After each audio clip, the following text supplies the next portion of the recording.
At exactly 1:07 a.m., my doorbell rang twice. Weak, desperate, my daughter Bella collapsed into my arms, blood dried on her neck, fingerprint bruises around her throat, her left eye swollen shut. "Papa," she whispered, "he knows I want a divorce." Trevor had beaten her, my son-in-law. But that was just the beginning. If you've ever suspected someone was hiding money during a divorce, you need to hear this. Because what I discovered next exposed an $8.3 million fraud ring targeting immigrant families. I'm Roberto Martinez, court investigator for Miami-Dade Family Court. 15 years tracking hidden assets and financial predators.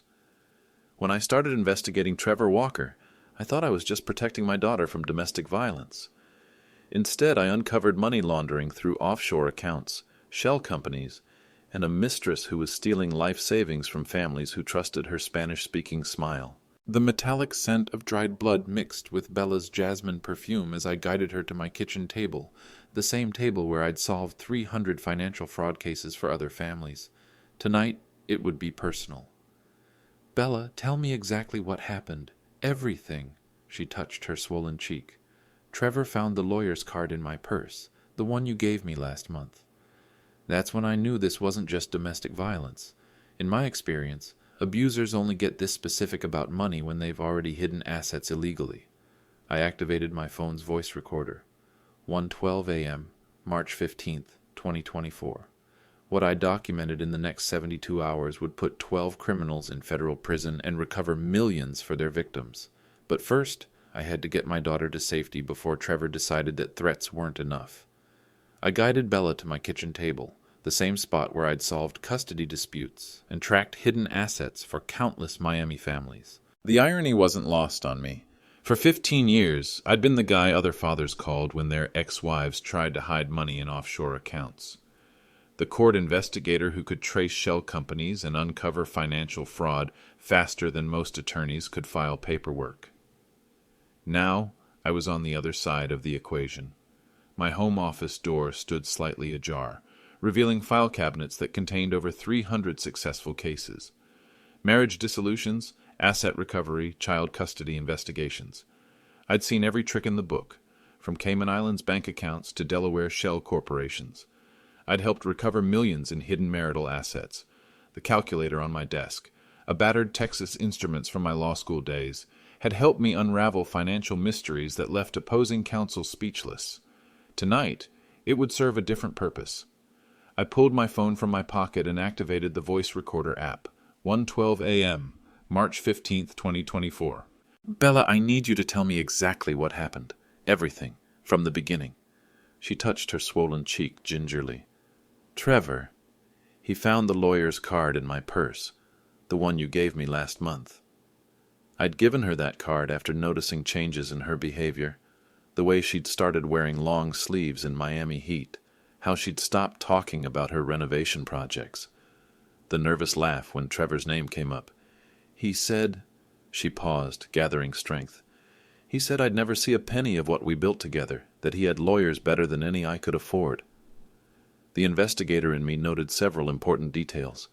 Premeditation in Trevor's threats, financial intimidation tactics, and most importantly, his confidence about hidden assets.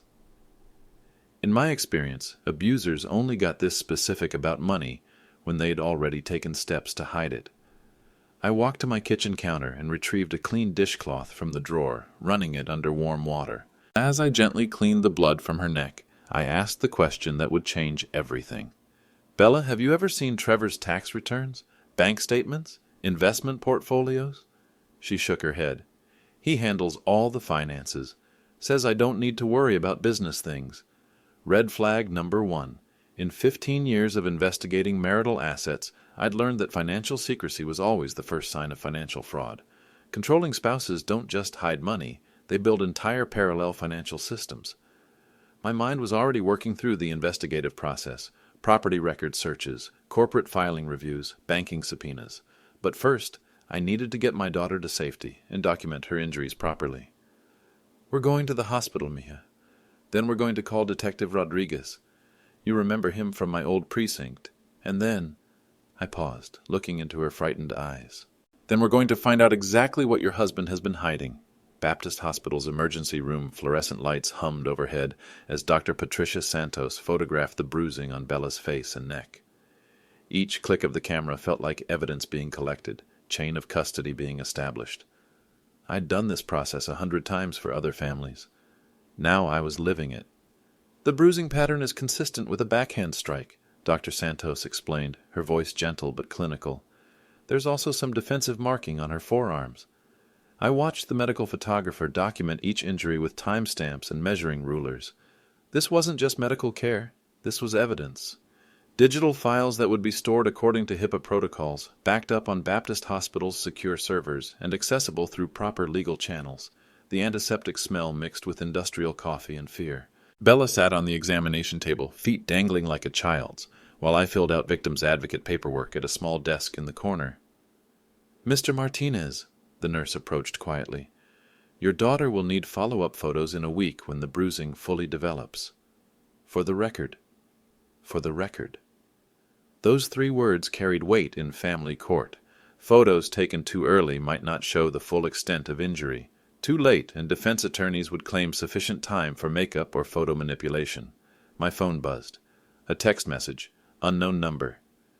"Tell your daughter to think carefully about her next moves. Some decisions can't be undone. A concerned friend." I screenshot the message immediately. 1:47 a.m. timestamp. The sender had tried to route it through a Text Now app, but I'd seen this intimidation tactic before. Trevor was already trying to silence Bella before she could file a police report. "Doctor, I need you to note that threatening text messages began within 3 hours of the assault," I said, showing her my phone.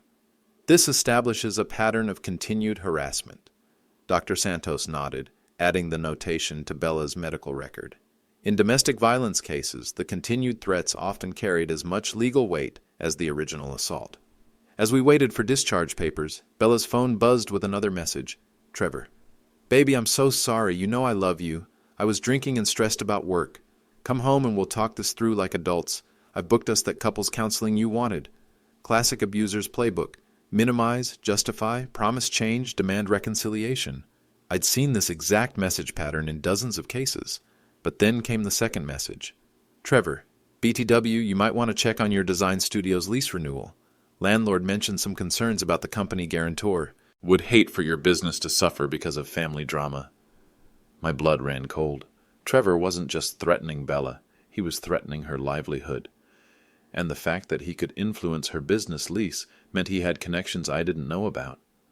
I pulled up the property records on my phone. Bella's studio was in a Brickell Avenue building owned by something called Meridian Holdings, LLC, a Delaware corporation. In my experience, legitimate Miami landlords didn't hide behind Delaware shell companies unless they had something to hide. "Bella," I said carefully, "who co-signed your studio lease?" "Trevor did. He said it would be easier with his credit score." Red flag number 2. Trevor had positioned himself to control every aspect of Bella's life, personal, professional, and financial. Classic financial abuse escalation. As we left the hospital at 3:30 a.m., I made 3 phone calls. First, Detective Carmen Rodriguez, my former partner from Miami-Dade PD Domestic Violence Unit. Second, Attorney Sarah Mitchell, the best family law attorney in South Florida. Third, my own office voicemail, logging the start of an official court investigation into the financial affairs of Trevor Walker. I didn't know it yet, but those 3 phone calls would eventually uncover a money laundering operation that stretched from Miami to the Cayman Islands. But that's a story that started with Bella's courage to knock on my door at 1:07 a.m. on a Tuesday in March. By 6 a.m., I was back in my home office with 3 USB drives, a secure external hard drive, and my old evidence collection kit from my police days. The morning sun streamed through the blinds, but I'd been awake all night, methodically documenting everything. The coffee maker gurgled in the kitchen as I worked through my digital preservation checklist, a process I'd refined over 15 years of court investigations. First, Bella's phone. I created a forensic backup of her entire device using software I'd used in custody cases. Text messages, call logs, photos, GPS data, everything stored with timestamps and hash verification. The backup went onto an encrypted drive, with copies stored in my office safe and uploaded to a secure cloud service that met legal discovery requirements. The threatening text from unknown number was now cataloged as Evidence Item 1, with metadata showing it originated from a TextNow app registered to a Wi-Fi network traced to the Marriott Brickell, expensive hotel, Trevor's kind of place. Second, the medical records from Baptist Hospital. Dr. Santos had already uploaded digital photos to their secure portal, but I requested certified copies for our case file. Each photograph included medical-grade color calibration and measurement scales. Evidence item 2 through 14.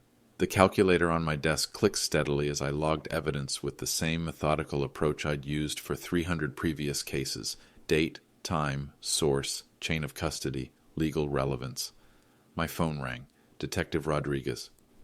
Roberto, I got your voicemail. How's Bella? Physically, she'll heal. Legally, we've got a solid domestic violence case. But Carmen, I think there's more here. Financial crimes level more. What are you thinking? I walked to my computer and pulled up the Miami-Dade property records. Trevor Walker, 34 years old, claims to be a real estate consultant. But look at this.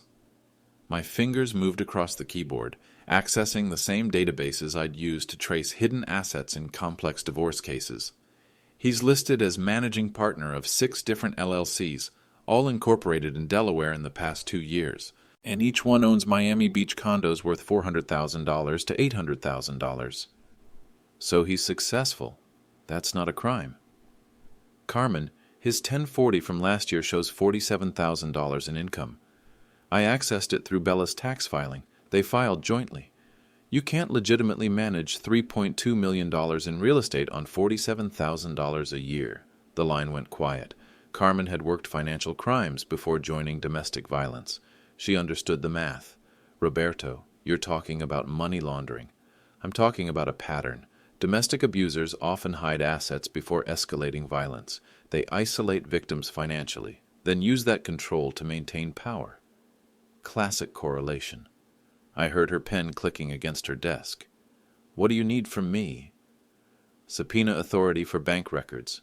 I can trace the property trail through public records, but I need to see cash flow, wire transfers, international accounts. I'll make some calls. Federal task force might be interested if this crosses state lines. After hanging up, I returned to my evidence logging. In domestic violence cases that escalated to financial crimes, early documentation often determined prosecution success rates. Every piece of evidence needed proper chain of custody from the moment of collection. I photographed each USB drive with my case number written on masking tape labels. Stored copies in my office safe with a combination only I knew. Uploaded encrypted backups to 3 different cloud services. By 8 a.m., I had 17 pieces of documented evidence, each one properly logged and legally defensible. But I knew from experience that complex financial fraud cases required patience and systematic investigation. Trevor Walker might have thought he was controlling the narrative by threatening Bella's business lease. What he didn't realize was that he'd just given me grounds for a comprehensive financial investigation, one that would eventually expose every hidden account, every shell company, and every fraudulent transaction he'd thought was safely buried. At 10 a.m., I walked across the street to Mrs. Carmen Delgado's house, a modest coral stucco home she'd maintained immaculately for 30 years. The scent of Café Cubano drifted from her kitchen window, mixing with the jasmine that climbed her front fence. Carmen had been our neighborhood's unofficial watch coordinator since Hurricane Andrew. If anything happened on Coral Way, she knew about it. "Roberto, mijo, how is Bella?" she asked before I even reached her front steps. "I saw the ambulance lights last night." "She's safe now, Carmen. But I need to ask you about your Ring doorbell, the one facing the street." Her expression shifted from neighborhood concern to something more serious. "You think I caught something?" "Trevor's car left here around 12:45 a.m. Your camera might have recorded him." She led me into her living room, where family photos covered every surface and the scent of her late husband's cigars still lingered in the fabric. Her iPad sat on a crocheted doily, open to the Ring app. "Let me check." Her arthritic fingers moved across the screen with surprising dexterity. "Ay, Dios mío!" The video was crystal clear. Trevor's black Mercedes C-Class speeding away from our block at 12:51 a.m., just 6 minutes before Bella rang my doorbell. But more importantly, the camera's audio had captured something else, a woman's scream. Sharp, terrified, cut short. "Carmen, can you email this to me?" I'll need you to preserve the original file for police." She nodded, but her expression was troubled. "Roberto, there's something else. Trevor came by last week when you were at work, asked strange questions about your schedule. When you came home, when you left for the courthouse." My investigator instincts sharpened. "What kind of questions?" "He said he wanted to surprise Bella with something special, needed to know when the house would be empty. But mijo, his eyes—" She shuddered. "I've seen that look before, during the revolution in Cuba. Men who planned things." This was significant. Premeditation. Stalking behavior. Evidence that Trevor's violence wasn't a spontaneous outburst but calculated intimidation. But as I walked back to my house, I noticed something that made my stomach drop. 3 neighbors working in their yard suddenly found urgent reasons to go inside when they saw me approaching. The Johnsons, who'd always waved from their driveway, pretended not to see me. My phone buzzed with a Facebook notification. Someone had tagged me in a post. It was Trevor. Heartbroken that family drama has escalated to false accusations. Sometimes people we love struggle with alcohol and create stories to justify their behavior, praying for healing and hoping everyone can get the help they need. 53 likes already. Comments from neighbors expressing support for poor Trevor and concern about family privacy. The post was masterful manipulation. Without directly accusing Bella of lying, Trevor had planted seeds: alcohol problems, false accusations, family drama.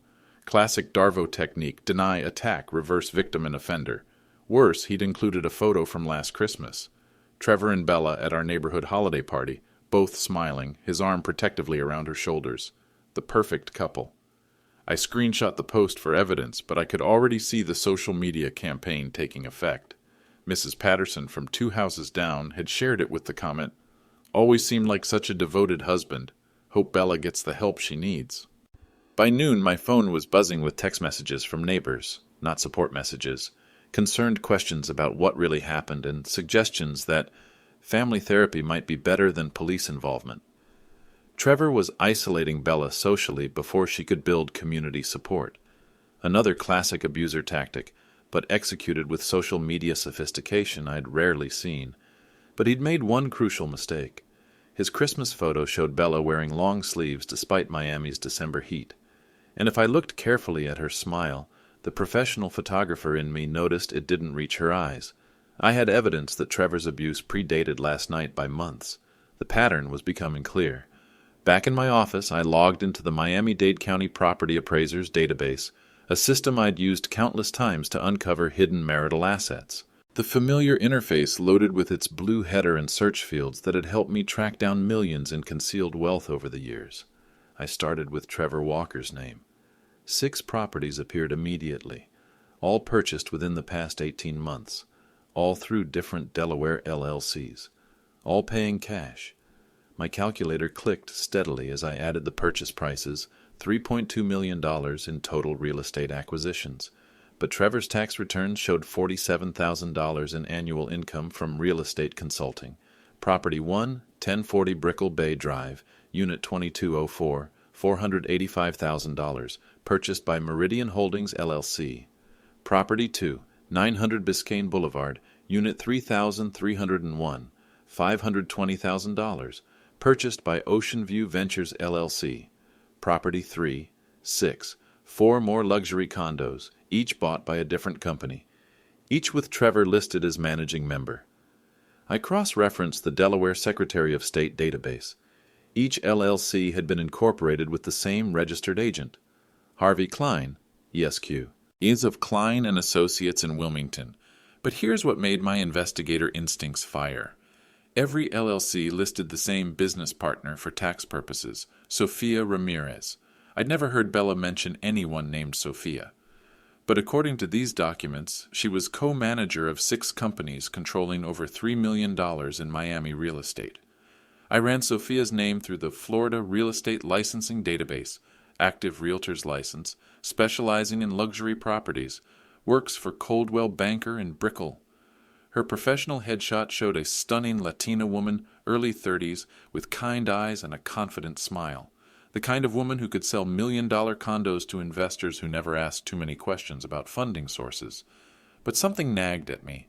I pulled up the incorporation documents for Meridian Holdings, LLC, the company that owned Bella's studio building.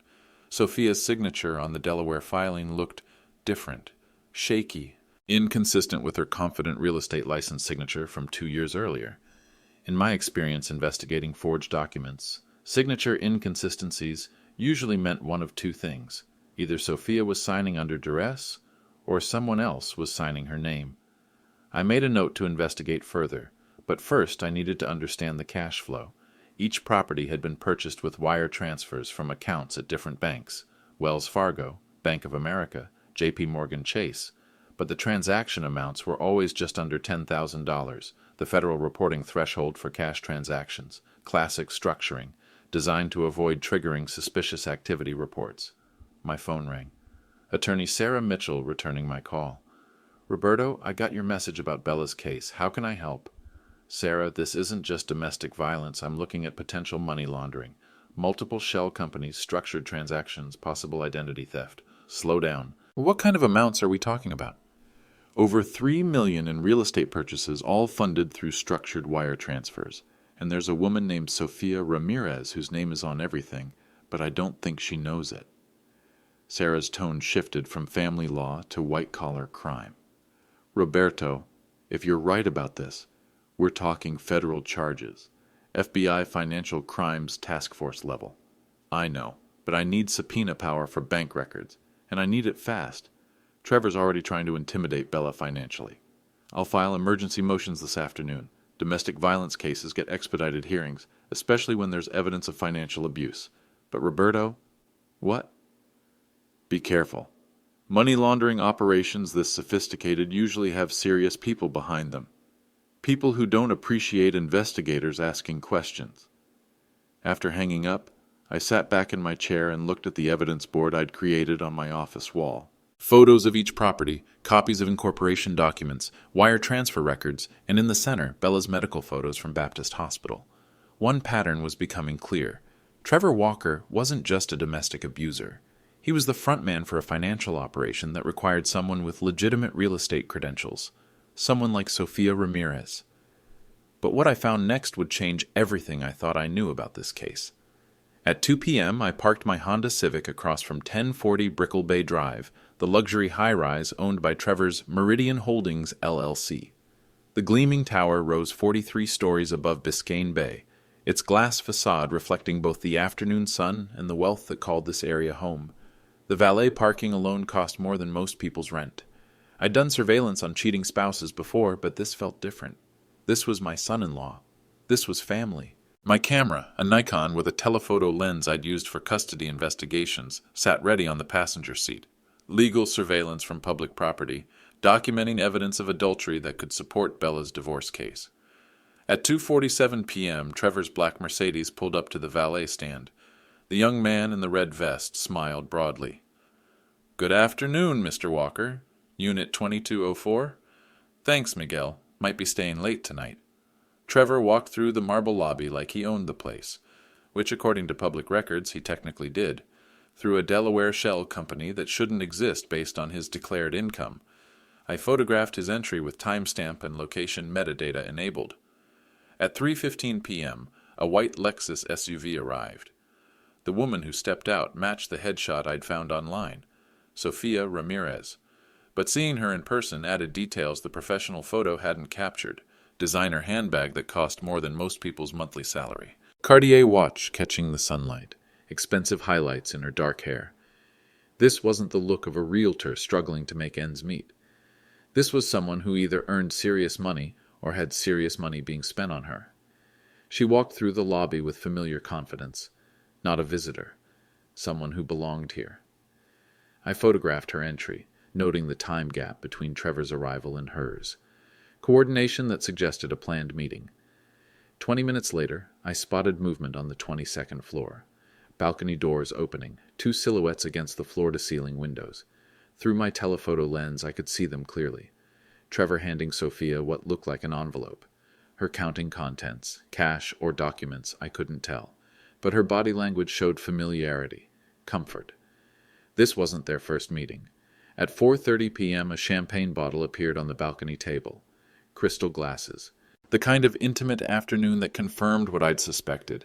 Sofia wasn't just Trevor's business partner, she was his mistress. But what happened next made me realize this case was bigger than adultery. A third person joined them on the balcony. Older man, expensive suit, briefcase. I zoomed in on his face and recognized him from his law firm's website, Harvey Klein, the Delaware attorney who'd incorporated all of Trevor's shell companies. 3 people, 2 time zones away from Delaware, conducting business on a Miami balcony that shouldn't exist according to tax records. I photographed everything. Timestamps, license plates from the valet area, building security cameras that would have captured entrances and exits. But as I prepared to leave, my phone buzzed with a message that made my blood run cold. Unknown number. Curious investigative work across the street from 1040 Brickell. Silver Honda Civic, license plate QRS 847. Some hobbies can be dangerous for one's health. They'd spotted me. Not only spotted me, they knew my license plate. I looked up at the 22nd floor balcony. Trevor was holding binoculars, pointing directly at my car. This wasn't amateur hour. These were people with resources, connections, and the willingness to threaten a retired court investigator conducting legal surveillance.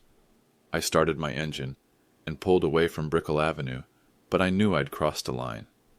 This wasn't just about Bella's divorce anymore. This was about a money laundering operation sophisticated enough to threaten investigators, wealthy enough to own $3 million in Miami real estate, and connected enough to have Delaware attorneys flying to Miami for afternoon meetings. But they'd also just confirmed something crucial.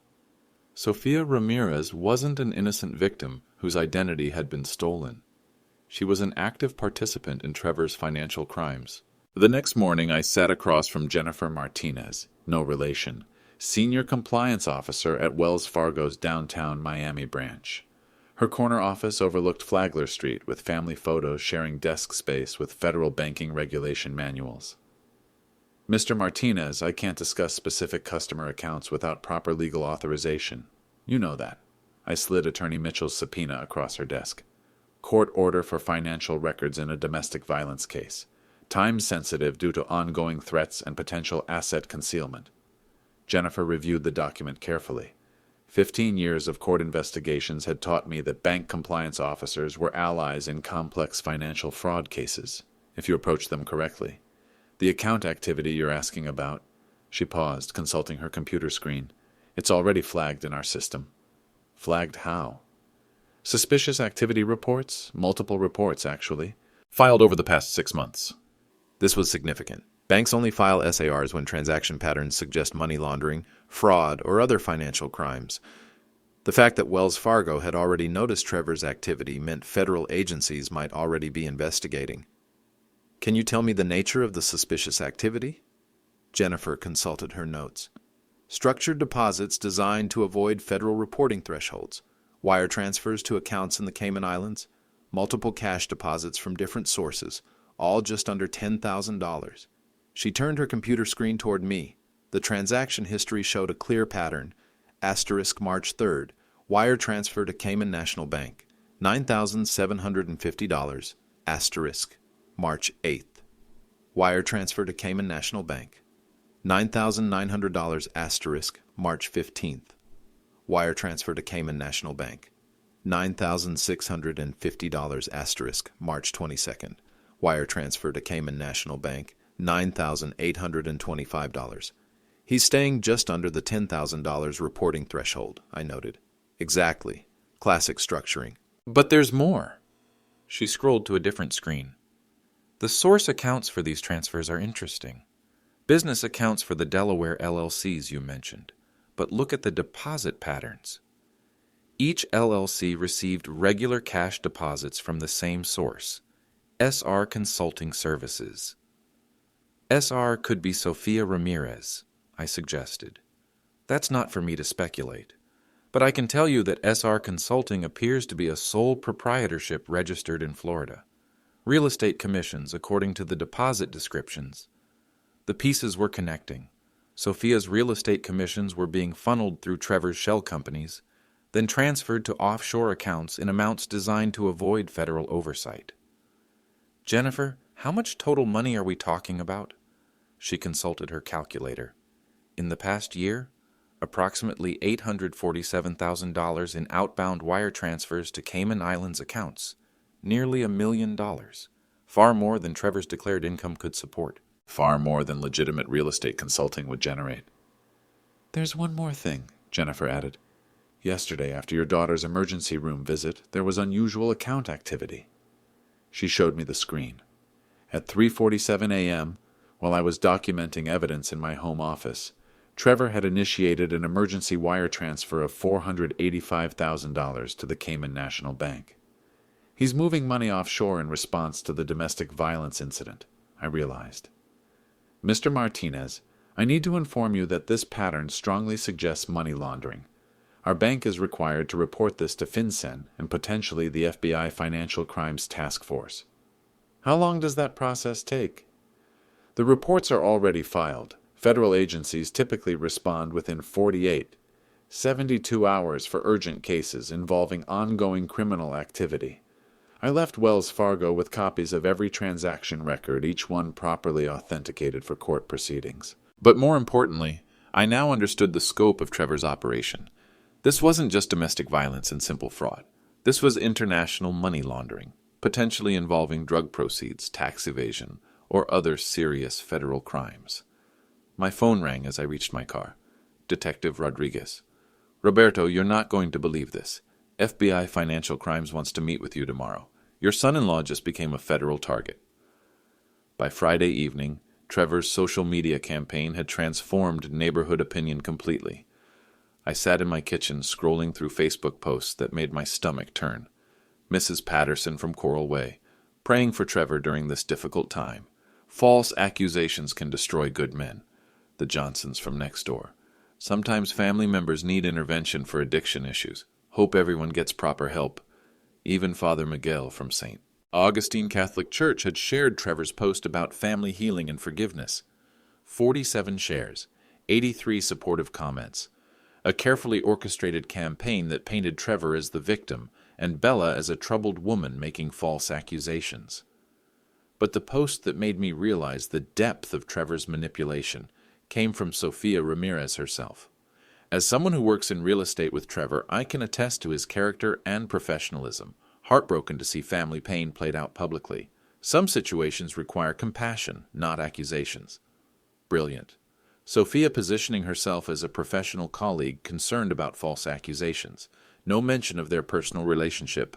No hint of the millions flowing through offshore accounts. The comments on her post revealed how effectively Trevor had seeded his narrative. Thank you for speaking up, Sofia. Takes courage to defend someone against family drama. Professional people understand that family disputes often involve addiction and mental health issues. Hope Bella gets the help she needs. Every comment reinforced the same themes. Bella's credibility questioned, Trevor's character defended, addiction, mental health suggested as underlying issues. My phone rang. Bella, calling from the safe house where Detective Rodriguez had arranged temporary shelter. Papa, have you seen the neighborhood Facebook group? I've seen enough. They think I'm lying. Mrs. Delgado won't even answer her door. The Pattersons crossed the street when they saw me yesterday. Her voice broke on the last sentence. Social isolation was another classic abuser tactic. Convince the community that the victim was unstable, vindictive, or addicted. Make reporting abuse socially costly. Mija, remember what I taught you about investigations. Truth doesn't change based on popularity. Evidence doesn't care about public opinion. But Papa, what if I can't come home? What if everyone believes him? Before I could answer, my own phone buzzed with a Facebook notification. Someone had posted in our neighborhood watch group. Concerned about recent police activity on Coral Way. Domestic disputes can escalate dangerously. Might be time for community safety meeting to discuss when family issues become everyone's problem. The post included a photo of my house with 3 police cars parked outside from Tuesday night. The implication was clear. I was bringing danger to a peaceful neighborhood. 5 neighbors had already commented with concerns about property values and family drama affecting community safety. I walked to my living room window and looked across the street. Mrs. Delgado's curtains moved slightly. She'd been watching my house but pretending not to see me for 3 days. The social isolation was working exactly as Trevor intended. Turn the community against Bella, make reporting abuse socially costly, create pressure for her to drop charges and return to the marriage quietly. But Trevor had underestimated something crucial. I'd spent 15 years building relationships with law enforcement, attorneys, and court personnel who understood the difference between family drama and financial crimes. His social media campaign might convince neighbors, but it wouldn't stop FBI agents from examining $847,000 in offshore wire transfers. My phone rang again. Attorney Sarah Mitchell. Roberto, I have good news and challenging news. Which do you want first? Hit me with both. Good news, federal court approved our emergency asset preservation order. Trevor cannot move any more money offshore while the investigation proceeds. And the challenging news? Trevor's attorney filed a motion claiming you're conducting illegal surveillance, harassment, and stalking. He's requesting a restraining order to prevent you from investigating further. Can he do that? He can try. But Roberto, there's something else. Harvey Klein isn't just Trevor's Delaware attorney. He's representing some very serious people. Drug trafficking, money laundering, organized crime connections. What are you saying? I'm saying this case is bigger than Bella's divorce, and Trevor might be more dangerous than we realized. On Monday morning, I walked into Coldwell Banker's Brickell office with a plan that could either crack this case wide open or get me arrested for witness tampering. The glass-walled lobby smelled of expensive coffee and success, with luxury property photos covering every available wall. Sofia Ramirez, please. I'm Roberto Martinez, court investigator for Miami-Dade Family Court. The receptionist, young, professionally dressed, nervous, made a quick phone call.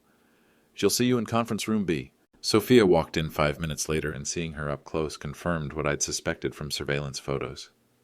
This wasn't a woman living comfortably on realtor commissions. Her Hermes bag cost more than most people's cars. Her jewelry could fund a small business. But it was her eyes that told the real story. Tired, worried, the look of someone carrying secrets that were getting heavier by the day. Mr. Martinez, I understand you're investigating Trevor's family situation. I hope I can help clarify some misconceptions. Her voice carried a slight accent, Cuban, like half of Miami, but her words were carefully chosen, practiced. Someone had coached her on what to say. Sofia, I'm investigating financial fraud that may involve identity theft. Your name appears on Delaware corporation documents for companies you may not have authorized. Her composed expression flickered for just a moment. I don't understand what you mean. I placed photocopies of the incorporation documents on the conference table.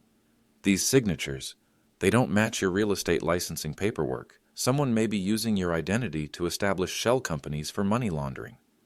She stared at the documents for 30 seconds without speaking. When she looked up, the practiced composure was gone. Mr. Martinez, I need to ask you something. If someone discovered they were involved in something illegal, without knowing it was illegal, what would happen to them? That depends on their cooperation with authorities and their willingness to help stop ongoing crimes. Sofia walked to the conference room window overlooking Biscayne Bay. In the distance, we could see the luxury towers where Trevor's shell companies owned millions in real estate. I have a 3-year-old son, she said quietly. His father isn't involved. It's just me and Carlos. Sofia, are you in danger? Trevor promised he'd leave his wife after the divorce was final, said we'd move to the Cayman Islands, start fresh. But yesterday... She paused, touching her phone nervously. Yesterday he said things might get complicated, that I might need to disappear for a while. What did he mean by disappear? I don't know. But Mr. Martinez, there's something you need to understand about Trevor. He's not just moving money offshore. He's moving people's money. Clients who think they're investing in Miami real estate development.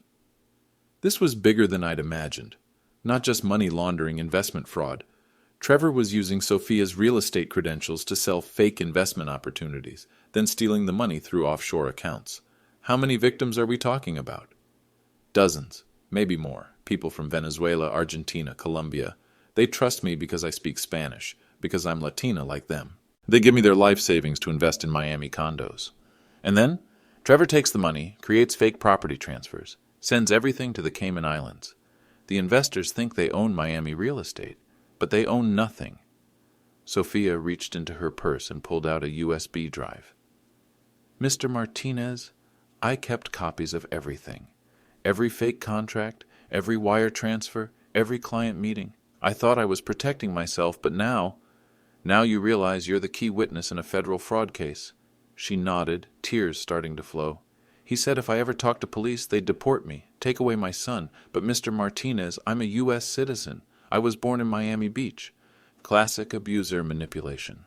Convince the victim that cooperation with authorities would destroy their life, even when it wasn't true. "Sofia, what Trevor told you about deportation, that's another lie. But you're right about one thing. You are in danger. People who steal millions from international investors sometimes solve problems permanently." Her hands were shaking now. "What do I do? First, we get you and your son into protective custody. Then we give that USB drive to the FBI Financial Crimes Task Force. And then we stop Trevor from stealing from any more families. Will they arrest me?" "Sofia, you're a victim who became an unwilling accomplice. Federal prosecutors want cooperation, not punishment, especially when you can help them recover stolen money and protect future victims." She stared at the USB drive in her hands. "There's $3.2 million on here. Detailed records of every fraudulent transaction. That's enough to shut down Trevor's operation and help victims recover their savings." "Mr. Martinez, there's one more thing. Trevor isn't working alone. His attorney, Harvey Klein, represents people who hurt people who cause problems." "What kind of people?" "The kind who invest drug money in Miami real estate and don't appreciate attention from federal investigators." Tuesday afternoon, I sat in FBI Special Agent Catherine Chen's office in downtown Miami, watching her review Sofia's USB drive with the methodical precision I'd learned to respect in federal investigations. "Mr. Martinez, what your witness has provided is extraordinary. Detailed documentation of an international investment fraud scheme that crosses multiple jurisdictions." Agent Chen had 15 years of experience with financial crimes, and her expression told me this case was significant even by federal standards. The victims include nationals from 7 countries, total losses exceeding $8.3 million, and money laundering through accounts in 3 different offshore jurisdictions. Sofia sat beside me, her 3-year-old son Carlos coloring quietly in a corner chair. The FBI had arranged immediate protective custody after reviewing the threats against witnesses in similar cases. "What Trevor Walker created," Agent Chen continued, "was a sophisticated Ponzi scheme using Miami real estate as the investment vehicle. Early investors received fake property deeds and small returns funded by new investor money. Eventually, the scheme would have collapsed, leaving dozens of families financially destroyed." She turned her computer screen toward us. The USB drive had contained spreadsheets documenting every aspect of Trevor's operation. Asterisk client lists with contact information and investment amounts, asterisk fake property ownership documents, asterisk wire transfer records to Cayman Islands accounts, asterisk email communications with Harvey Klein about asset protection, asterisk recorded phone calls between Trevor and Sofia discussing victim targeting. "Sofia, the recordings you made potentially save this entire investigation." Audio evidence of Trevor describing how to target wealthy but unsophisticated Latino investors. Sofia's voice was barely audible. "I started recording after he began talking about making people disappear if they asked too many questions." Agent Chen clicked to another screen. "Based on this evidence, we're prepared to arrest Trevor Walker on federal charges: wire fraud, money laundering, conspiracy, and investment fraud. But there's a complication." "What kind of complication?" "Harvey Klein's law firm represents several individuals currently under federal investigation for drug trafficking and organized crime. Klein himself is suspected of providing legal services to money laundering operations." "So Trevor's part of a larger criminal organization?" "It appears Trevor started as a small-scale fraudster, but Klein connected him to people who needed to wash drug proceeds through legitimate-looking real estate investments. Trevor provided the front, Sofia provided credibility with Latino investors, and Klein provided legal infrastructure." Agent Chen showed us surveillance photos from DEA investigations. Men in expensive suits meeting with Harvey Klein at restaurants I recognized from Miami Beach's most exclusive areas. "Mr. Martinez, this is why your daughter's safety remains a concern. Domestic violence escalated when Trevor realized his money laundering operation might be exposed through divorce proceedings." My phone buzzed with a text message. "Unknown number. Federal offices have interesting security cameras. Some family members should be more careful about their safety. Agent Chen looked at the message and immediately made a phone call. Security. This is Chen. Activate witness protection protocols for the Martinez family. Immediate threat confirmed. What does that mean? I asked. It means Trevor's associates know you're cooperating with federal authorities. It means this case just became a matter of national security. And Bella, your daughter will be relocated to a secure facility until arrests are completed. Mr. Martinez, what started as a domestic violence investigation has uncovered a multi-million-dollar international fraud ring. Trevor Walker is no longer just your son-in-law. He's a federal fugitive. Agent Chen's phone rang. She listened for 30 seconds, then hung up with a grim expression. Trevor Walker failed to appear for a federal grand jury subpoena this morning. His passport was revoked, but he may have already fled to the Cayman Islands using false documentation. What about the money? That's the good news. Federal asset forfeiture allows us to freeze offshore accounts during active investigations. The $8.3 million that was stolen is now locked in federal custody until we can return it to victims. Sofia spoke for the first time in 20 minutes. Agent Chen, what happens to me and my son? Sofia, your cooperation has been extraordinary. Federal prosecutors will recommend immunity in exchange for testimony. You'll receive witness protection support and assistance relocating anywhere in the United States. And Trevor? Agent Chen's expression hardened. Trevor Walker will face federal charges carrying potential sentences of 15, 20 years in federal prison. But first, we have to find him. Wednesday morning, 6:47 a.m. I was drinking coffee in my kitchen when Detective Rodriguez called with news that changed everything. Roberto, they got him. Where? Miami International Airport, trying to board a private jet to Grand Cayman using a fake passport. FBI arrested him 20 minutes ago. I set down my coffee cup with hands that were suddenly steady for the first time in a week. Carmen, it's over. The arrest part is over. Now comes justice. By 10 a.m., I stood on the federal courthouse steps watching news crews set up cameras. The Miami Herald had broken the story. Local real estate fraudster arrested in $8.30 million international scheme.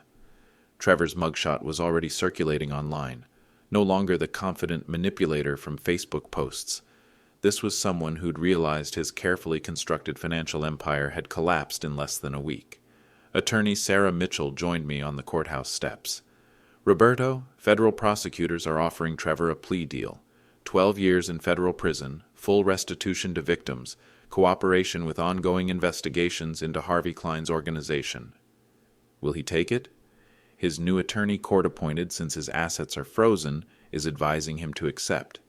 The evidence is overwhelming.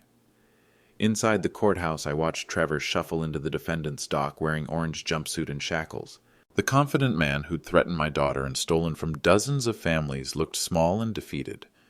Judge Patricia Walsh reviewed the charges: 17 counts of wire fraud, 8 counts of money laundering, conspiracy to commit international fraud, and domestic violence charges from Bella's assault.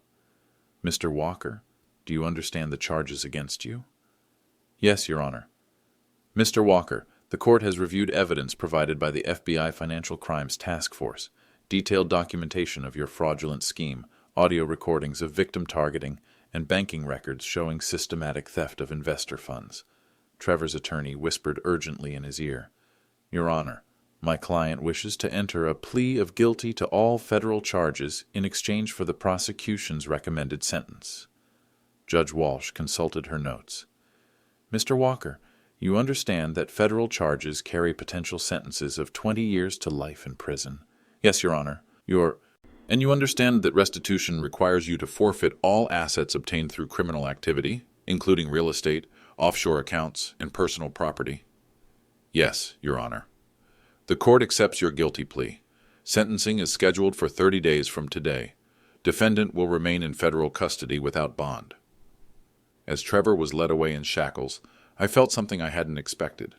Not satisfaction, but sadness. This man had destroyed his own life, traumatized my daughter, and stolen millions from families seeking better lives in America. But watching him shuffle toward federal prison, I realized that accountability and revenge were different things. Justice meant stopping him from hurting anyone else. Revenge would have been something darker. Outside the courthouse, reporters approached for interviews. Mr. Martinez, how does it feel to see your son-in-law arrested on federal charges? It feels like justice. But more importantly, it feels like other families will be protected from financial fraud targeting immigrant communities. What's your message to other domestic violence victims? Document everything. Trust law enforcement. And remember that abusers often hide financial crimes. Don't be afraid to investigate unusual wealth that doesn't match declared income. Agent Chen joined me on the courthouse steps. Mr. Martinez, I wanted you to know that Sofia's testimony has opened investigations into 12 other investment fraud schemes operated by Harvey Klein's associates. Your decision to investigate your daughter's case systematically may have saved hundreds of families from financial devastation. That evening, I sat in my kitchen with Bella, who'd been released from protective custody after Trevor's arrest. The neighborhood was quiet, and for the first time in a week, my house felt like home instead of a crime scene. Papa, do you think people will believe me now? Mija, people who matter always believed you. The others, they'll come around. My phone buzzed with a Facebook notification.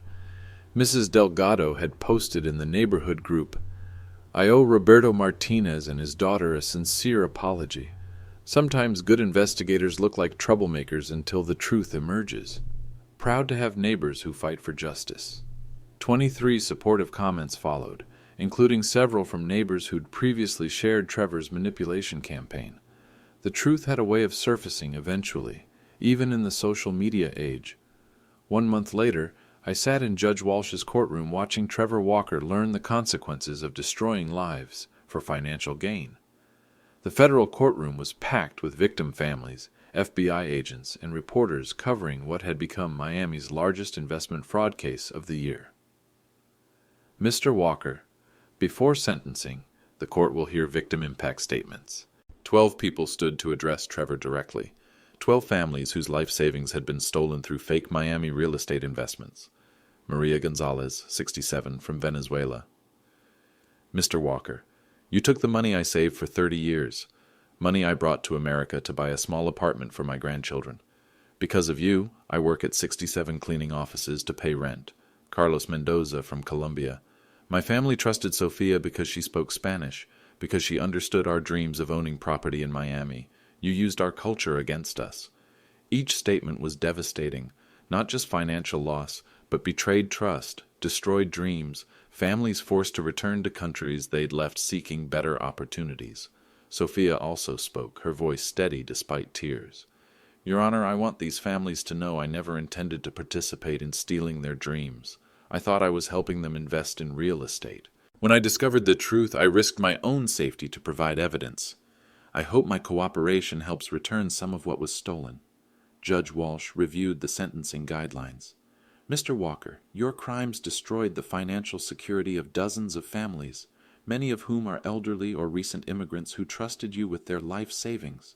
She paused, consulting federal sentencing requirements. However, your cooperation with ongoing investigations into organized money laundering has provided value to law enforcement. Therefore, the court sentences you to 15 years in federal prison, with eligibility for parole after 10 years served. Additionally, the court orders complete forfeiture of all assets obtained through criminal activity. This includes 6 Miami properties valued at $3.2 million, offshore bank accounts containing $847,000, and personal assets including vehicles and jewelry. The judge turned to FBI Agent Chen. Agent Chen, please provide an update on victim restitution. Your Honor, federal asset forfeiture has recovered $4.1 million in cash and properties. After administrative costs, approximately $3.8 million will be distributed proportionally to fraud victims based on documented losses. Tears of relief filled the courtroom. Families who'd lost everything would recover most of their stolen investments. But Judge Walsh wasn't finished. Mr. Walker, the court also finds you guilty of domestic violence charges.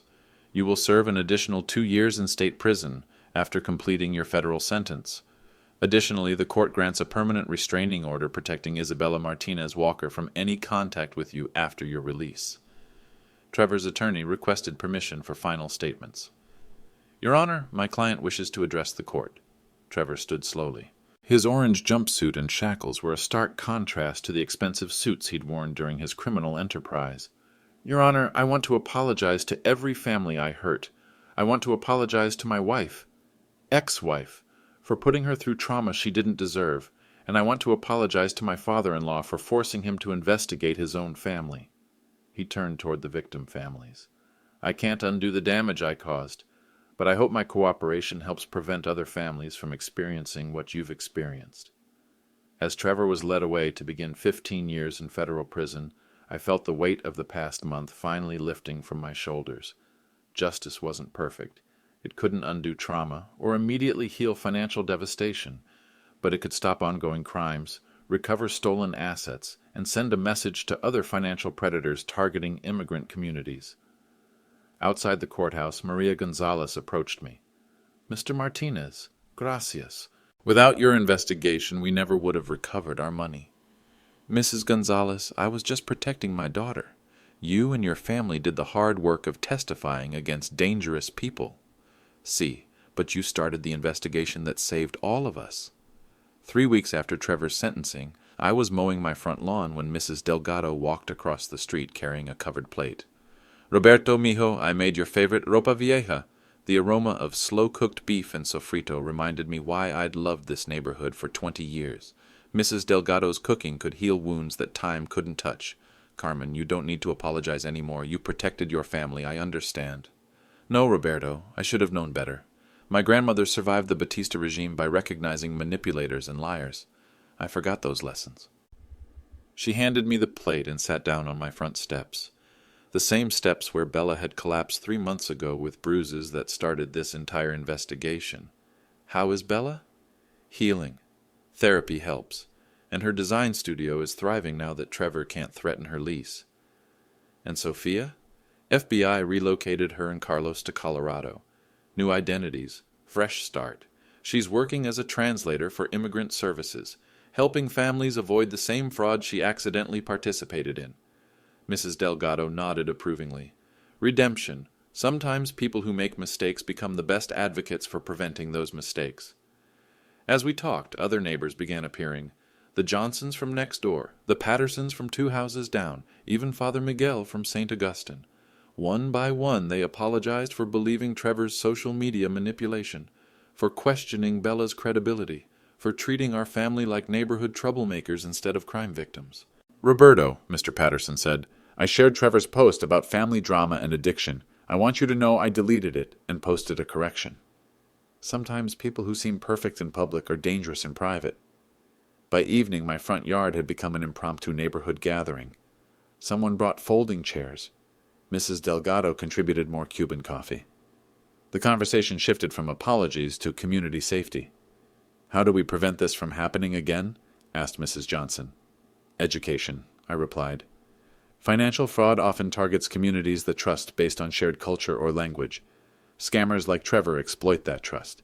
Father Miguel suggested neighborhood workshops about recognizing investment fraud. Many of our parishioners are immigrants who trust people too quickly when they speak Spanish or claim to understand their dreams. "And domestic violence awareness," added Mrs. Patterson. "I never recognized the signs because Trevor seemed so charming in public." As neighbors dispersed around 9 p.m., Mrs. Delgado lingered on my front steps. "Roberto, I learned something from this experience. Evil people often look like good people, but good people fighting evil sometimes look like troublemakers." "What do you mean?"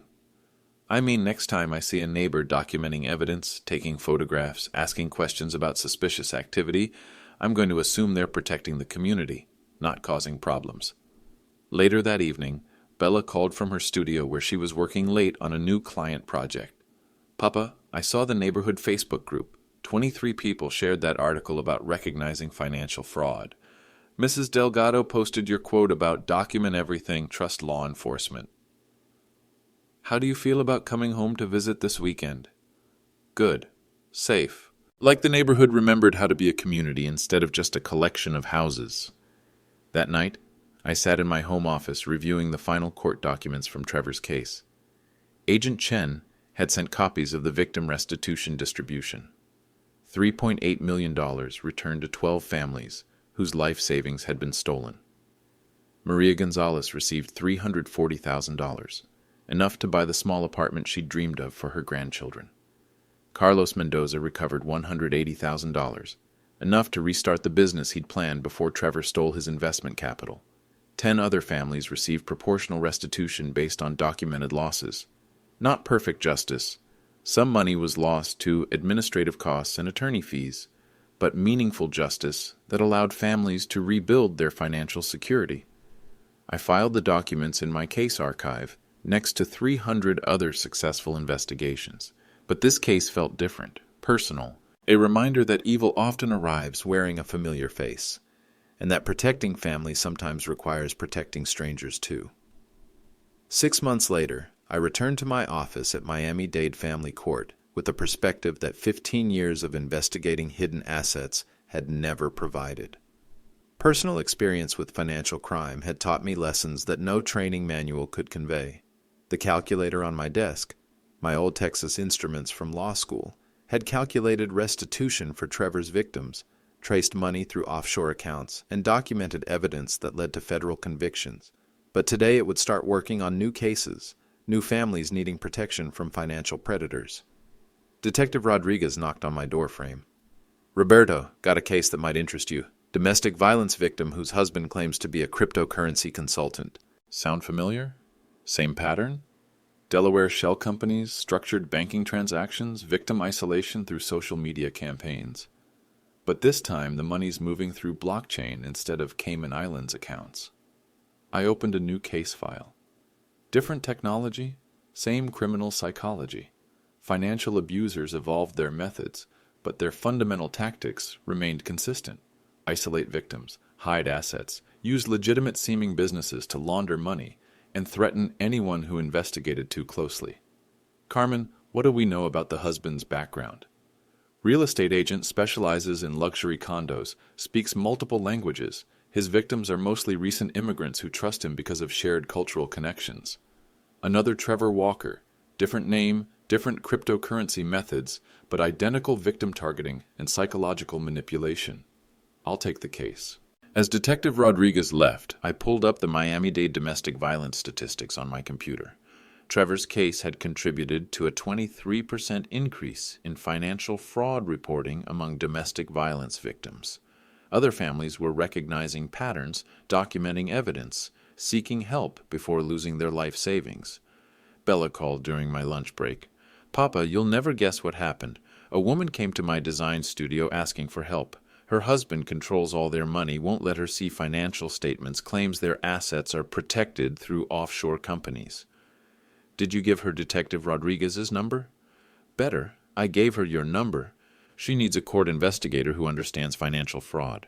At 5 p.m., I met with Elena Vasquez, a 34-year-old architect whose husband exhibited every warning sign I'd learned to recognize. Expensive lifestyle with mysterious income sources, social isolation tactics, financial secrecy, and escalating control over family resources.